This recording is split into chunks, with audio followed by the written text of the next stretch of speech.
While creating straight line paths just requires clicking the mouse, creating curved paths takes a little bit of practice. We're going to click off of any paths in the Paths panel, and I'm going to use the keyboard shortcut Command+ in order to zoom in, and then hold down the spacebar in order to move over to this first curved path area. I also want to use the View menu, choose Show, and then Guides. They're just going to help us as we drag the direction lines. So I don't want to click on this first anchor point. I actually want to click and drag without releasing the cursor. So I'll click and drag up, and I'm going to hold down the Shift key as I drag up, and that's just going to constrain this to a vertical line. And then I'll release the cursor. Now, I haven't actually drawn a path. All I've done is I've set down my first anchor point, and I've told Photoshop what direction I want the path to go in. So that when I click and drag on this second anchor point, I draw the path, and you can see that path as I drag the next direction line down. That path is creating the curve using both of those direction lines.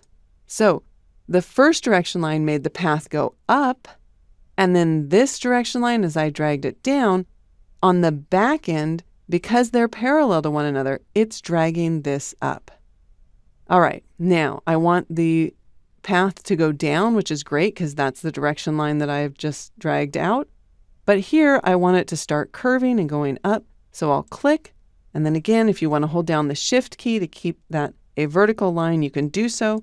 And you should get a nice path like this. All right, I want to end the path. So again, I could go and select either my Path Selection tool or the Direct Selection tool. Or if I don't want to change tools, I'll just hold down the Command key and then just click besides the path. We see I have the work path in the Paths panel.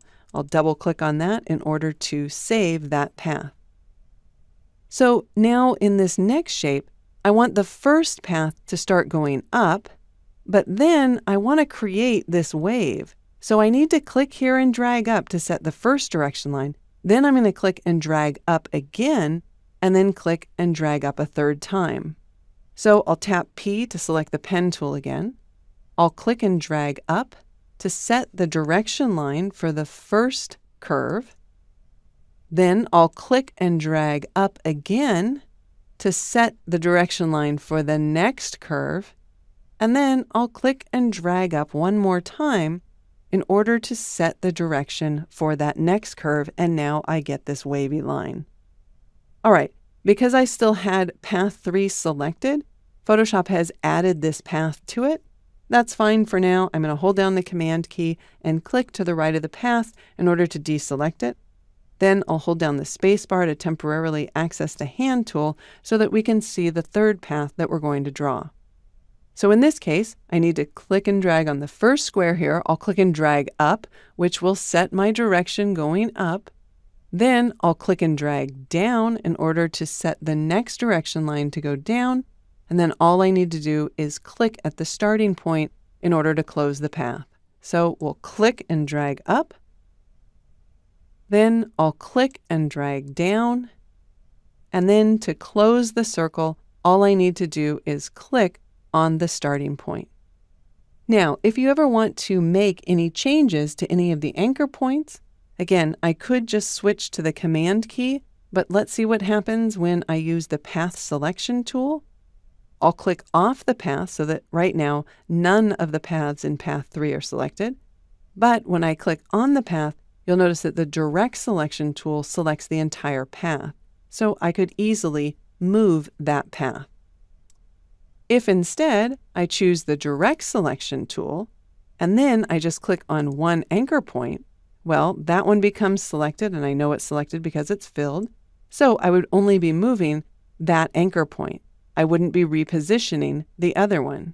Of course, the line segments will change based on the position of that anchor point.